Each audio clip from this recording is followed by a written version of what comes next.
പുസ്തകത്തിൽ ഉപയോഗിച്ചിരിക്കുന്ന ഭാഷ ഖസാക്കിന്റെ ഇതിഹാസത്തിന് ശേഷം പാലക്കാടൻ ഗ്രാമ്യ ഭാഷയെ വീണ്ടെടുത്ത ഒരു പുസ്തകമാണിത്. മാതൃഭാഷയെ കുറിച്ച് സിസിലിയൻ കവിയായ ഇഗ്നാസിയോ ബത്തൂത്ത പറഞ്ഞ ഒരു വാക്യമുണ്ട്. ഒരു ജനതയെ തുറുങ്കിലിടുക, അവരെ നഗ്നരാക്കുക, അവരുടെ വായടപ്പിക്കുക, എങ്കിലും അവർ സ്വതന്ത്രരാണ്. അവരുറങ്ങുന്ന കിടക്കയും തീമുറിയും എടുത്തു മാറ്റുക, എങ്കിലും അവർ സ്വതന്ത്രരാണ്. എന്നാൽ തങ്ങളുടെ ഭാഷ അപഹരിക്കപ്പെട്ടാൽ ഒരു ജനത അടിമകളും അവർക്ക് സർവനാശം സംഭവിക്കുന്നു. ഈ ആഗോളവൽക്കരണ കാലഘട്ടത്തിൽ പ്രാദേശിക ഭാഷകളെ വീണ്ടെടുക്കുക എന്നത് ആഗോളീകരണത്തിനെതിരെയുള്ള ഒരു പോരാട്ടം കൂടിയാണ്. അതുകൊണ്ടാണ് പാലക്കാടൻ ഗ്രാമ്യ ഭാഷയെ അതിന്റെ വിശുദ്ധിയിൽ ഏറ്റെടുക്കുന്നു എന്നുള്ളതാണ് ഈ പുസ്തകത്തിന്റെ പ്രസക്തി. മറ്റൊന്ന്, ഇതൊരു മികച്ച പെൺപക്ഷ പുസ്തകമാണ്.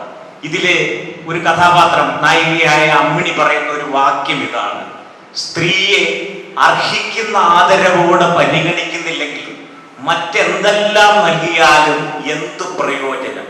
ഒരു സ്ത്രീക്ക് അർഹിക്കുന്ന പരിഗണന കൊടുക്കുക. സ്ത്രീകൾ എന്ന് പറഞ്ഞാൽ കേവലം ചിത്രപ്പണികൾ ചെയ്ത മാംസക്കൂനകളാണെന്നും അവൾക്കൊരു സ്വത്വബോധമില്ലെന്നും പറയുന്ന പുതിയ കാലത്ത് സുമതി, അമ്മിണി തുടങ്ങിയ പെൺ കഥാപാത്രങ്ങളിലൂടെ കരുത്തുറ്റ ഒരു പെൺപക്ഷം ഈ പുസ്തകം പറയുന്നുണ്ട്. മറ്റൊരു പ്രധാനപ്പെട്ട പ്രത്യേകത, നിങ്ങൾ ഈ പുസ്തകത്തിലെ ഒരു ഭാഗമാണ് ഞാൻ പറയുന്നത്. മുടിത്തെയ്യം ഉറയുന്ന പോലെ പനയോല കൂട്ടങ്ങൾ ആടിയുലയുന്നു. അസ്തമയ സൂര്യൻ ചക്രവാള സീമയിലേക്ക് തെന്നി മറയുമ്പോൾ മഴവില്ലിൻ പ്രഭയിൽ മടിയിൽ കിടക്കുന്ന അമ്മിണിയുടെ മുഖത്തും ഏഴഴകായി വർണ്ണരാജികൾ വിരിഞ്ഞു. മുടിത്തെയ്യം മുറയുന്ന പോൽ പനയോല കൂട്ടങ്ങൾ. യഥാർത്ഥത്തിൽ ഒരു കാലത്ത് ഇന്ത്യ അടക്കമുള്ള എഴുത്തുകാർ കോറിയിട്ട ഗ്രാമീണ ഭംഗിയുടെ പ്രകൃതി ഭംഗി ദൈവത്തിന്റെ വിരലുകൾ എന്ന് വിശേഷിപ്പിക്കപ്പെടാവുന്ന കബീറിന്റെ ഈ പുസ്തകത്തിൽ ഉണ്ട് എന്നുള്ളതാണ് ആ എഴുത്തുകാരന്റെ പ്രസക്തി. ഞാൻ നീട്ടുകയല്ല. ഇതില് ഒരു പെൺകുട്ടി നടത്തുന്ന ഒരു നിരീക്ഷണമുണ്ട്. യഥാർത്ഥത്തിൽ പട്ടി ആധുനികതയുടെ കാലത്തൊക്കെ മനുഷ്യ ജീവിതത്തിന് യാതൊരു അർത്ഥവുമില്ല. ഉദാഹരണം, നിങ്ങൾ ഒരു തടവറയിൽ കഴിയുകയാണ്. നാളെ നിങ്ങൾ വധശിക്ഷയ്ക്ക് വിധിക്കപ്പെട്ട ഒരാളാണ്. നാളെ വധശിക്ഷയ്ക്ക് വിധിക്കപ്പെട്ട നിങ്ങൾ തടവറയിൽ ഇന്ന് നിങ്ങൾക്ക് ഈ ലോകത്തിലെ വിശിഷ്ട ഭോജ്യങ്ങൾ മുഴുവൻ കൊണ്ടുവരുന്നു, വിശിഷ്ട സുഖങ്ങളെല്ലാം നിങ്ങൾക്ക് കൊണ്ടുവരുന്നു.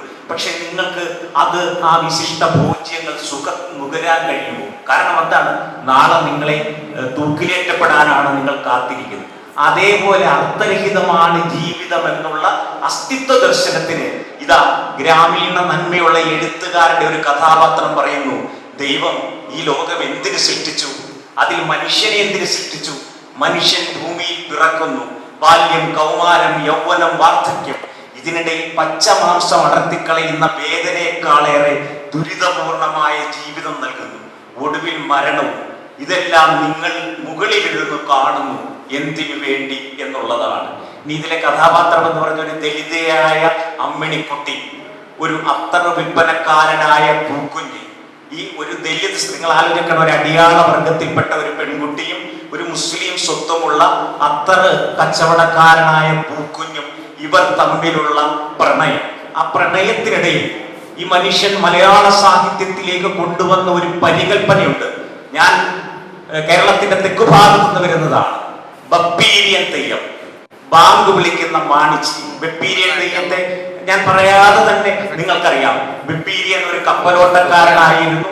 അടിയാള വർഗത്തിൽപ്പെട്ട ഒരു മാണിച്ചി എന്ന് പറയുന്ന പെൺകുട്ടികളെ പ്രണയിക്കുന്നു. ബപ്പീരിയൻ കൊല്ലപ്പെടുന്നു.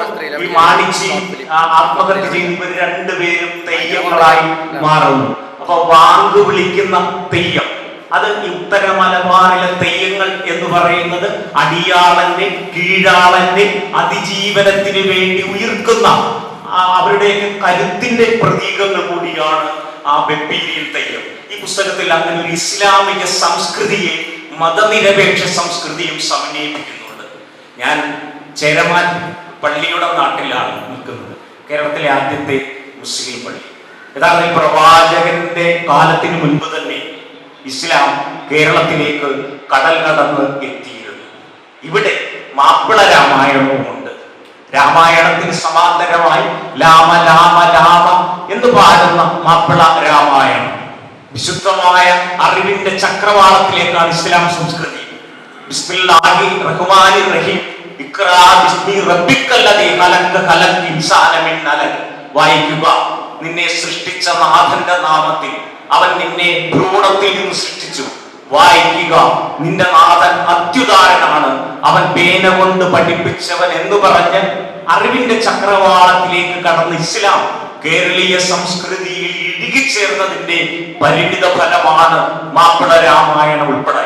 ആ ഇസ്ലാമിക ധാരയെയും കേരളത്തിന്റെ മതനിരപേക്ഷ ധാരയും സമന്വയിപ്പിക്കുന്നതാണ് ഈ പുസ്തകം എന്ന് പറഞ്ഞുകൊണ്ട് പ്രവാസ ലോകത്ത് ഈ മണ്ണിന്റെയൊക്കെ ഉർവരത ഓർമ്മകൾ ഏറ്റുവാങ്ങിക്കൊണ്ട് സംഗീതം പൊഴിക്കുന്ന അക്ഷരങ്ങൾ കൊണ്ട് ലളിതമായ ഭാഷ കൊണ്ട് ഹൃദയം തൊടുന്ന ദൃശ്യബിംബങ്ങൾ കൊണ്ടാണ് ഈ മനുഷ്യൻ ഈ പുസ്തകം വിരചിച്ചിരിക്കുന്നത്.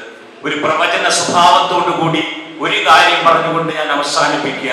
നാളെ നിങ്ങളുടെ ദേശം അറിയപ്പെടാൻ പോകുന്നത് ഈ എഴുത്തുകാരന്റെ പേരിലായിരിക്കും എന്ന് പറഞ്ഞുകൊണ്ട് പിൻവാങ്ങുന്നു. അഭിവാദ്യം.